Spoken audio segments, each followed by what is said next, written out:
समय अनुसार प्रेम मध्य हाथ छाड़ी दिए, किंतु गोटे भल बंधु सबुबेले साथी रे थाए। सेथिपाई बंधुता को दुनियार सर्वश्रेष्ठ संपर्क बोली कहा जाए।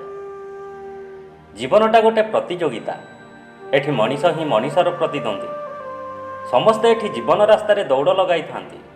आउ जेउ मनीष जीवन दौड़े थकी जाए, सही मनीष दुनिया भितर हारी जाए।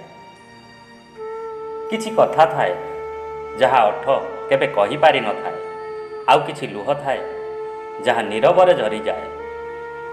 आखिर लुह केवल सही मनीष झराई थाए जो मनीष प्रकृत संपर्कर मूल्य बुझी थाए।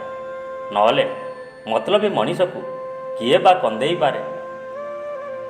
जदि प्रेमरे काहाकू उपहार देबाकू चाहुछंती, तेबे निस्वार्थपर भल पाइबा दियंतु। काहींकि ना प्रेमरे काहाकू उपहार देबा पई एहाठारु बड़ दामी जिनिस आउ किछि भी नाही। जीवन रे असमय आसी थाए आउ चली जाए, किंतु असमय रे एका करी चली जाइथिबा मनीषटी सारा जीवन हृदय रे रही जाए।